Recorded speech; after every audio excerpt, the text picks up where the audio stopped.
life. Chances are you listen to music pretty regularly, but how often do you pay for it? Spend just $10 a month for a streaming service and that's all you need. All your favourite bands right there. But does that utopia for listeners mean poverty for musicians? And does it have to be that way? Well, tonight we're going to find out, and as always, we'll break down the issues in facts, figures, dollars and cents. I'm joined by a panel of uniquely qualified experts eager to answer the question, what is the business of music? Let us start off with our first statistic, 3.3 million. That's the number of albums Adele sold in 1 week when she released the album 25 in November 2015. That same week, it set another record by making up 41% of all album sales. Joe, Adele is an outlier here, right? Is she just the 1% of musicians?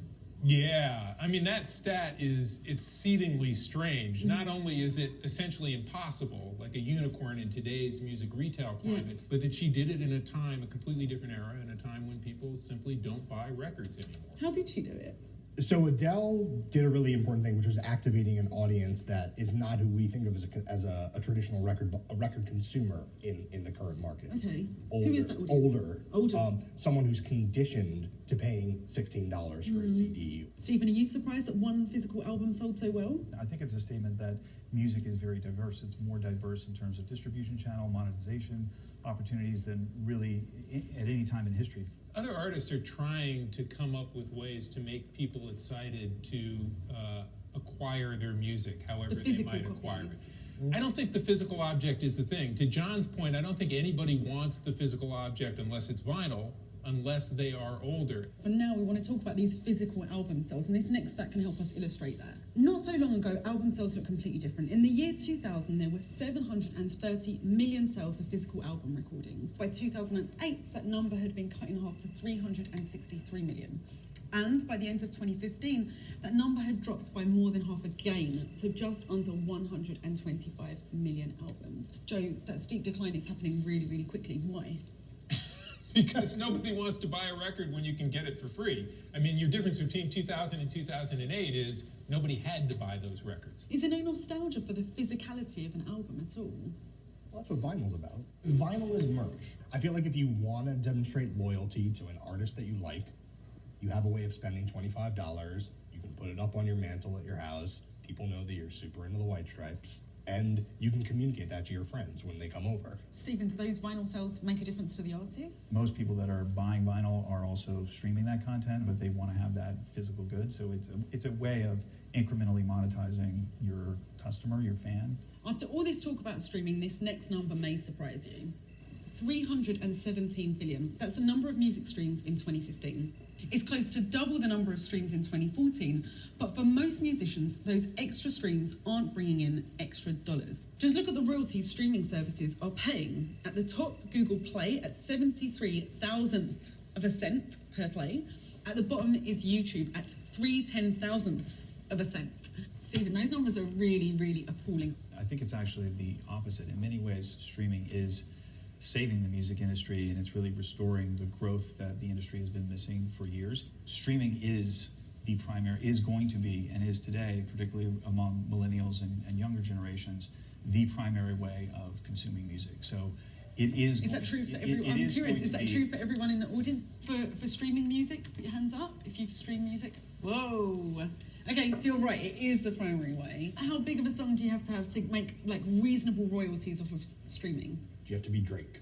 You have to be Drake. Is that the answer? That's the answer. First off, YouTube, which is paying the least, is the world's biggest music streaming service. If you took all those YouTube music listeners and converted them to $9.99 a month, they would be paying a lot more money than the average person pays. That's why, if we convert all listeners to subscribers, streaming can be the future, and it could begin to pay better. Not just for labels, but to artists. But that is also not going to happen if there continue to be deals where individual artists silo themselves with individual streaming services. Right, and that's what's right happening, now, I subscribe to Tidal, I subscribe to Apple Music, I subscribe to Spotify's paid tier because I want access to everything. It's part of my job. And most people don't do that. If I was a 22-year-old kid, no, I'd just be stealing everything. Do you think streaming makes it harder or easier for young artists to break through? I think it's probably easier than ever to make a little bit of money. I think it's harder than ever to make a lot of money. If you are of the mindset that all your favorite musicians should be multimillionaires, then you should have been born 25 years earlier. Let's move on to our next stat. $163. That's the amount millennials spend on music in a typical year. As for where and how they spend it, here's the split. 29% goes to live performances, 12% to digital tracks and albums, 9% to CDs and vinyl, and another 9% to streaming services. Joe, $163 doesn't sound like a lot of money. The live music industry is actually doing quite well. Yeah. And that is the experience that people want to have and that they are most interested in paying for. We're talking about festivals, live events. You go to something like Coachella, you go to a Bonnaroo, it's, I want a taste of this, I want a taste of that, I want a taste of this. I don't know if that's good for artists anymore. Because when people go to Coachella, they're going for an experience. They're going for this sort of branded experience where, I can get a little Vic Mensa, I can get a little Lucius, I can get all these artists, but do I really feel committed to any of them? Am I walking out on And Sunday you think that night? commitment is important? I think that's actually the metric. Like, all of these charts are fine, but the real metric is fan engagement. I want to ask if anyone here is in a band. Do you have anyone that's in a band? You two, are you in a band together? We're in a band called Red Oblivion. We also play in a band called Ellen and the Degenerates. And can I ask if you're making any money out of those careers? We do 9 to 5s, but we have made money. Do you have to work other jobs on the side? Absolutely, yeah. And are those other jobs music related or not? Sometimes, a lot of times what we find that we have to do is like work in lots of different bands. Nowadays, with a lot of musicians, you have to just like put all your eggs in all these different baskets rather than just focus on one project. You just have to put yourself everywhere.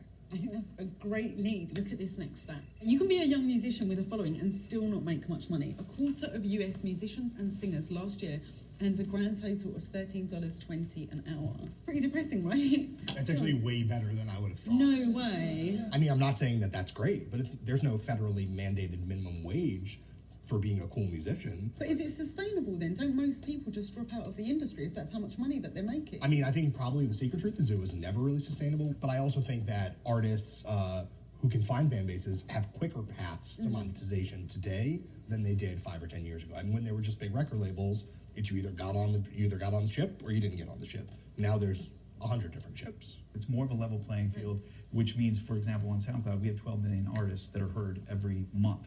The competition that's out there and the need to really manage your profile, manage a relationship with the fans, it's kind of in your hands. But the flip side is there's a lot more competition for attention and eyeballs. Even though musicians make so little from streaming, it's not the worst option. Here's why.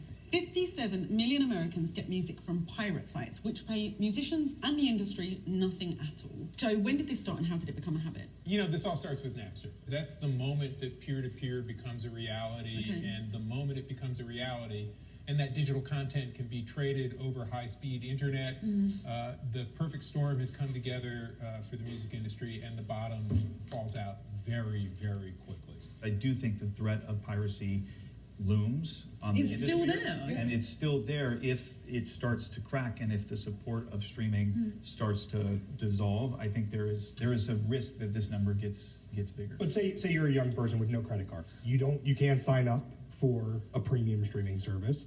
You're fluent with how to get stuff on the internet. You're going to get that Frank Ocean record. You're going to get it within 10 minutes of when everybody else gets it. So how is piracy working now? Very, very robustly, is my understanding. I want to take a really quick, I want to take a quick poll of the room to kind of figure out how prevalent it is. Has anyone here ever downloaded music illegally? Hey, even the musicians downloaded music illegally. Guys! I think if you are Generation Z and you are growing up in a streaming world where the number of alternatives you have, both ad-supported and subscription, that you can choose to use, that is very different than the generation that grew up in the Napster era that got kind of locked into that behavior. I think we have an opportunity to dramatically reduce this number as the next generation of music consumers.